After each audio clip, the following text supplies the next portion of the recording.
Si Janela Salvador ang itinuturing dahilan kung bakit daw nagkahiwalay ang LGBTQ couple na sina Clea Pineda ay Catrice Kirolf.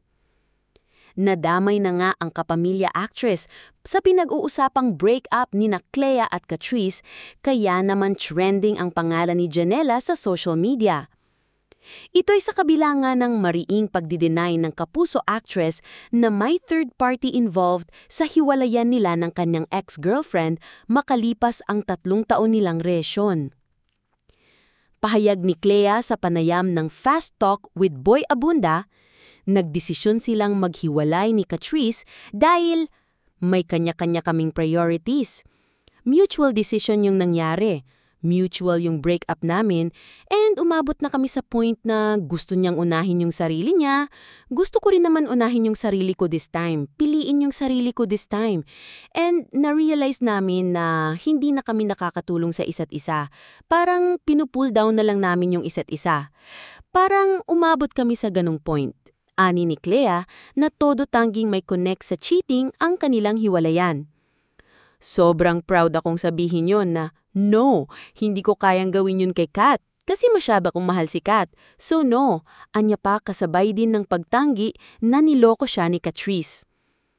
Pero bigla ngang sumabog ang anggulong may kinalaman umano si Janela Salvador sa breakup ng LGBTQ couple, lalo na nang mag-viral sa Facebook ang screenshots ng paglalike ni Catrice sa comments ng netizens tungkol sa tunay dahilan ng hiwalayan nila ni Clea.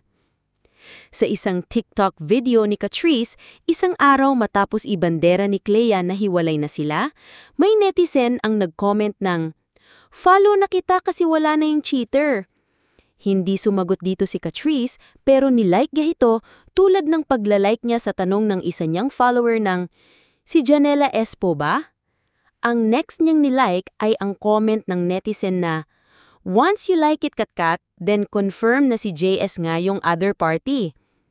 May isa pang nang uusisa kay Catrice, "Mom, is this for real, Janela? Please don't make us delusionals."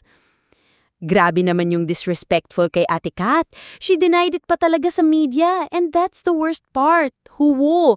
Go Ate Kat! Hugs! Say pa ng isang FB user. Pasabog na chika naman ng isang netizen, "Nakita ko si Janela and Clea last week sa BGC. I thought friends lang sila kasi wala namang issue about sa breakup nila."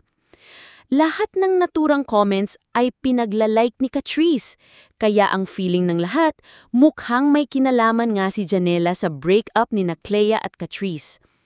Base pa sa comments sa SOCMED, baka raw naging super close si Janela and Clea nang gawin nila ang upcoming Cinemalaya movie na Open Endings, kung saan kasama rin nila ang atsyong-bensyong guests na sina Jasmine Curtis Smith at ang OPM singer na si Lian Mamonong.